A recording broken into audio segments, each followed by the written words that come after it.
Salut tout le monde, c'est Rémi de la chaîne Vidoto, j'espère que tout roule pour vous. On se retrouve pour une nouvelle vidéo de présentation. On est à l'intérieur de la dernière génération d'Audi A1. Je me suis dit, c'est l'occasion pour moi de vous la présenter puisque c'est une voiture que j'ai vendue à un de mes clients. Comme vous le savez, je le place en début de vidéo, comme ça c'est fait. Je fais de l'achat-vente et cette voiture a été du coup vendue à un client et je me suis dit, eh ben, vous savez quoi, je vais vous la présenter parce qu'après tout, est-ce qu'elle est mieux que la précédente génération? On est en droit de se poser cette question. Ce que je vous propose, c'est que je vous prenne, entre guillemets, à l'extérieur de la voiture pour vous la présenter. On se passe à l'intérieur pour une présentation complète. On ira ensuite en essai pour voir ce que ça donne sur la route. Et en conclusion, je vous donnerai vraiment mon avis sur cette voiture. Donc, sans trop tarder, on passe à l'extérieur. Comme je vous disais, après tout, on est en droit de se poser des questions sur cette nouvelle génération d'Audi A1 parce que, soyons transparents, l'ancienne, en tout cas, était une franche réussite. Ça a été une très bonne citadine pour plein de raisons. Pour ceux qui ne se souviennent pas très bien de l'ancien design, je vous propose de, tout en discutant, vous glisser une vidéo. Celle-ci, du coup, et ben là, vous avez une auto qui a été commercialisée début 2019. On est en 2022. Alors, j'ai utilisé 2022 parce qu'en réalité, il n'y a absolument rien qui a changé, hormis quelques options disponibles en 2019 qui ne le sont plus aujourd'hui. C'est le cas, par exemple, de cette peinture. On est sur un vert Tioman. Tout comme sur l'ancienne génération, vous avez la possibilité d'avoir l'arche de toit d'une couleur différente de la carrosserie. Celle-ci n'est pas équipée de cette option. On est sur une Audi A1 avec une motorisation 40 TFSI. Pour expliquer ce que ça veut dire, auparavant vous aviez la 105 chevaux, 145, 150 chevaux, etc. Là ils ont mis des appellations, donc on a 25 TFSI, 30 TFSI, 35, 40, le 40 TFSI, donc c'est le 200 chevaux qui vaut la motorisation la plus puissante de la gamme. Vous avez une finition S-Line, donc pour ceux qui ne connaissent pas, chez Audi, S-Line c'est la déclinaison, je vais dire, la plus sportive, en écartant toutes les motorisations S et RS. Énormément de changements, on le disait, sur la face extérieure. Honnêtement, j'ai l'impression qu'il se rapproche de plus en plus d'une petite Audi A3. D'ailleurs, pour illustrer mes propos, sachez que par rapport à la précédente version, elle a été allongée de 6 cm. Vous gagnez également en volume de chargement dans le coffre. Donc tout ça pour dire qu'on a une auto qui, on va dire, devient de plus en plus une berline qu'une citadine.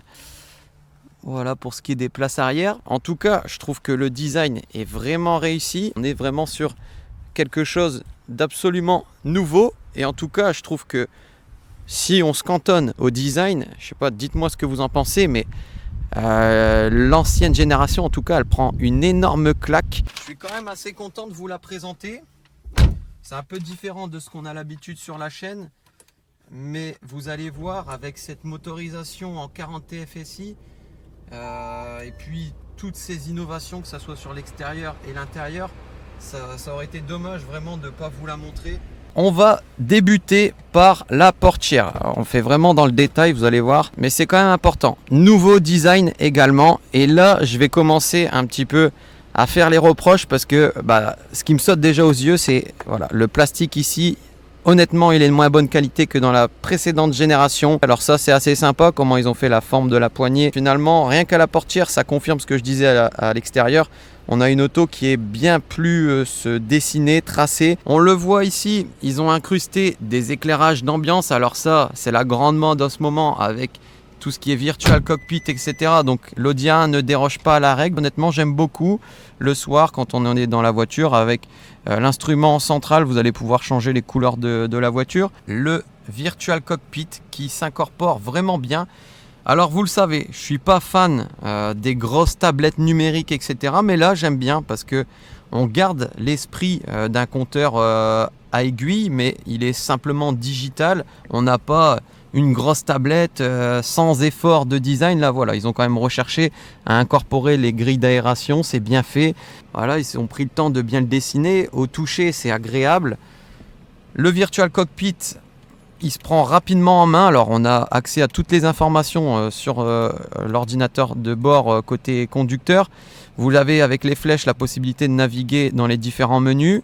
Ici, pour aller dans les sous-menus, alors hop, vous appuyez sur le côté, puis après avec la molette, quand vous avez plusieurs choix, vous défilez. Là, le choix des vues, honnêtement, c'est celui-ci qui est plus beau. Le volant, pareil, j'ai la sensation que c'est un volant qu'on connaît depuis, je vais dire, 2017. En tout cas, j'aime beaucoup. Comme d'habitude, le cuir retourné, le cuir lisse au-dessus, le méplat pour l'aspect sportif, ça lui va vraiment bien.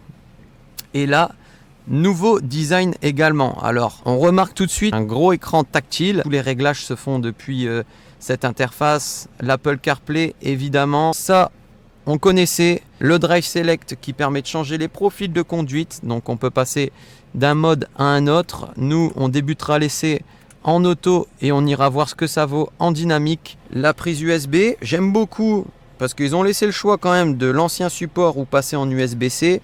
Une petite prise 12 volts qui va bien. Celle-ci, vous le savez, je vous l'ai dit à l'extérieur, c'est une version S-Line avec des options, dont notamment le chargeur induction. La boîte de vitesse. Alors là, on est, je vous récupère ici comme ça, sur une boîte DSG à 6 rapports. Sachez qu'ils l'ont décliné également en 7 rapports ou alors avec une boîte mécanique. La 6 rapports par rapport à la 7, donc la S-Tronic 6 ou S-Tronic 7, ce qui va changer, c'est surtout au niveau de la technologie de la boîte. Vous avez une qui est en double embrayage, donc la S-Tronic 7. Celle-ci n'est pas une double embrayage, elle a une technologie qui est différente. Je ne vais pas rentrer dans les détails, mais pour faire simple, elle supportera moins de couples que la S-Tronic 7 qui gagne également un rapport. Donc celle-ci, elle est en 6. Et du coup, je pourrais aussi donner mon avis par rapport à cette boîte. Côté passager également, c'est différent. C'est-à-dire que vous avez en pleine face la climatisation, mais en tout cas, c'est bien fait. Les matériaux ici, c'est plutôt sympa. Ça, j'aime beaucoup. On est sur une matière un peu en relief. Les sièges également. Alors là, autre chose à dire. 2 choses à dire même. Le design, j'aimais vraiment bien les anciens. Ceux-là, je trouve qu'ils font pas excessivement sportifs. Deuxième chose qui me dérange, et là, pour le coup, c'est vraiment, je comprends pas quoi. Regardez, on est sur une finition logiquement en cuir, mais honnêtement, c'est parce que vous allez peut-être pas ressentir la même chose que moi. C'est pas du cuir quoi. Vous l'avez, vous voyez comment j'appuie, comment il se déforme. Alors avec là le tissu comme ça sur le côté, honnêtement, pour une voiture avec ces tarifs là, je trouve que ça fait vraiment un petit peu léger. Je me dis, ils font tout parfaitement et c'est dommage quoi les gars, aller jusqu'au bout des choses parce que là finalement, on se dit, voilà, on trouve des choses à redire alors que pour le moment on est sur vraiment une copie qui est très bonne. On va aller confirmer tout ça ou pas sur la route. Là on est sur un bloc 2 litres de 4 cylindres qui développe 200 chevaux, plus de 300 Nm de couple. On est sur un 0 à 100 qui expédie en 6 secondes 5. Avant de démarrer, je vais vous mettre la caméra embarquée. On est du coup, je vous le disais tout à l'heure, sur la motorisation la plus performante. Donc prenez-le en compte par rapport à l'avis que je vais donner. Bon, déjà, ce que je peux vous dire, c'est qu'on est bien assis malgré tout dans les sièges. C'est assez confortable, même si quand vous prenez un trou, vous le sentez directement que le châssis, alors c'est vraiment du fer. Mais on l'a bien en main. Je sens que je suis dans l'univers Audi. Bonne insonorisation. J'aime bien la direction au toucher. La voiture, elle se place précisément sur la route. C'est assez simple et intuitif à prendre en main. Il suffit pas d'être un pilote chevronné. De toute façon, c'est pas comme ça que la voiture elle a été construite et on le ressent. Elle met rapidement en confiance. Je vais prendre des trous volontairement, mais c'est très très ferme. Bon allez, je vais pas faire trop durer le suspense. De toute façon, il n'y a pas grand chose à dire. On va pas tergiverser. On va vite rentrer dans le vif du sujet. Donc pour ça, passer en mode sport, il y a 2 options. La boîte, on va la passer en sport. Premièrement avec une poussette vers le bas. Et puis je vous l'ai dit tout à l'heure, ici, on passe en dynamique.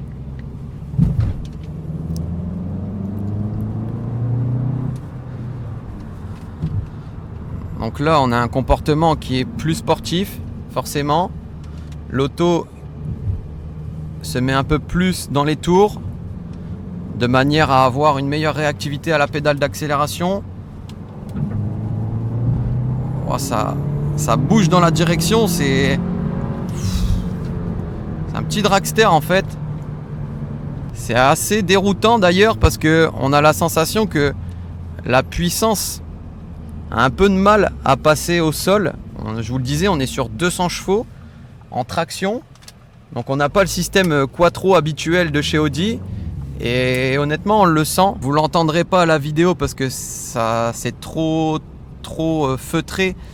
Mais croyez-moi, vous avez une sonorité à l'échappement qui est quand même prononcée et accentuée également par les haut-parleurs. De toute façon, on est habitué maintenant dans les nouvelles générations de voitures. La boîte passe bien, mais ouais, c'est même un peu foufou en fait sur le train avant. On dirait qu'il y a trop de puissance. Alors, ils auraient pu gommer ça avec le système quattro. La boîte S-Tronic 6, je trouve que bah voilà, on peut pas dire que c'est aussi performant que la 7 parce que on sent qu'elle cherche un petit peu son rapport, mais globalement, sans être trop pointilleux, elle fait vraiment bien le boulot. Le passage de rapport est rapide et c'est quand même vachement nerveux à conduire. On sent qu'on a une bonne petite bombinette qui se place vraiment bien. Voilà, j'ouvre le portail et je vous récupère à l'intérieur pour débriefer et conclure sur cette voiture. Vraiment agréablement surpris de cette dernière génération d'Audi A1. Si je dois résumer rapidement tout ce que je viens de vous évoquer, vous l'avez vu, l'interface intérieure, il est génial. Tout est à sa place, on se sent bien, on est rapidement mis à l'aise au sein de l'habitacle. Le design, il est magnifique. C'est de plus en plus une berline plutôt qu'une citadine. Et moi, c'est pas pour me déranger perso. La motorisation, si je devais la choisir pour le moment, ça serait le 40 TFSI. C'est la motorisation coup de cœur. Mais je pense que si vous ne cherchez pas le toucher plaisir et le ressenti un peu émotionnel, un 150, voire une motorisation inférieure, ça fera largement l'affaire. La boîte DSG6, honnêtement, sur un 150, pourquoi pas. Sur la 40 TFSI, j'essayerai quand même de prendre la S-Tronic, pardon, je dis DSG, mais S-Tronic 7, même si à prix équivalent. Par contre, si c'est pour faire une petite affaire, un prix inférieur, pourquoi pas partir sur la S-Tronic 6. Toutefois, petit bémol sur trois choses. La qualité des matériaux utilisés sur les portières, c'est quand même moyen. Les sièges, le cuir, il a disparu. Donc soit prenez un cuir complet, mais le cuir est tissu, en tout cas c'est vraiment pas top. À confirmer d'ailleurs sur le cuir complet, est-ce que c'est un peu mieux ou pas. Et la dernière chose que je voulais dire aussi, ouais, c'est quelle puissance sur le train avant. Audi, là, vous avez pas hésité quoi. 200 chevaux, c'était peut-être un peu beaucoup. Voilà les amis, j'espère en tout cas que cet essai vous a plu. Si c'est le cas, je vais vous demander de liker la vidéo, de la partager, de surtout vous abonner à la chaîne, c'est très important. En tout cas, un grand merci à tous ceux qui soutiennent la chaîne. En attendant, vous connaissez le dicton. Je vous souhaite à tous une bonne route. Et n'oubliez pas, ce n'est que du plaisir.